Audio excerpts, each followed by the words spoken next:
Баршаңызға қайырлы күн достар. Менің каналыма қош келдіңіздер. Бүгін сіздермен осындай өте дәмді болып шығатын және де құрамы қолжетімді заттардан тұратын кекстің рецептімен бөлісетін боламын. Видеоны соңына дейін көріп, каналға тіркеліп кетуді ұмытпаңыздар. Және де алдағы уақытта сіздермен басқа да рецепттермен бөлісетін боламын. Менімен бірге болыңыздар. Ең алдымен 3 жұмыртқамызға қантты қосып миксерлейтін боламыз. Әркімнің миксері әртүрлі. Менікі сияқты қол миксері болатын болса, шамамен 5-6 минут көлемінде, яғни бізде әппақ көпіршіктер пайда болғанша миксерлейтін боламыз.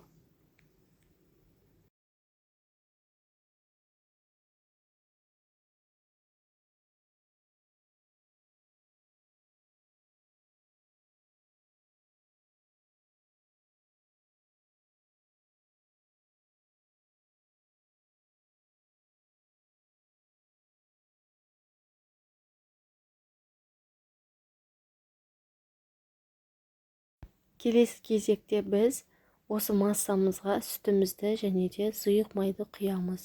Сүттің температурасы маңызды емес.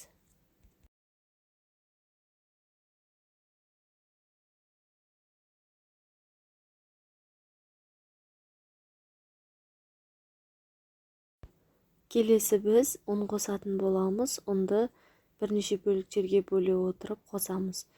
Егер бәрін бірден қосып жіберетін болсаңыздар, сіздердің кекстеріңіз биік болмай шығуы мүмкін, сондықтан да дәл видеодағыдай етіп қосыңыздар.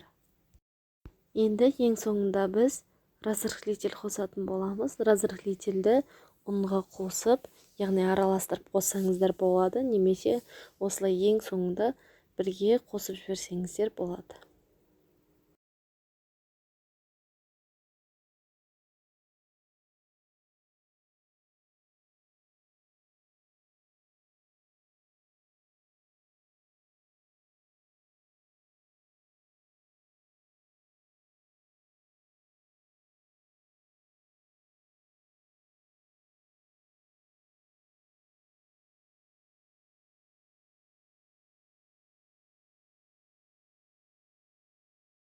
Міне біздің массамыз дайын болды.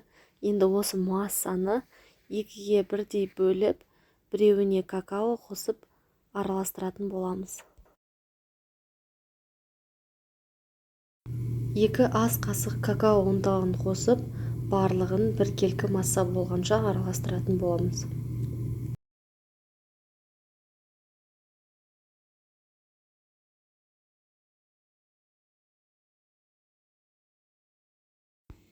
Дайын болған 2 массамызды екі жағына кезек-кезек бөліп құятын боламыз.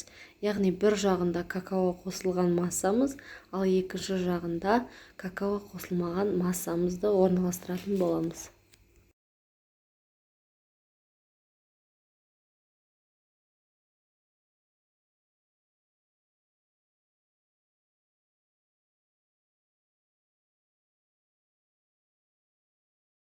Массамызды құйып болғаннан кейін формамызды осылай кішкене қозғалтамыз, яғни барлық жеріне біркелкі тегіс болып орналасуы үшін.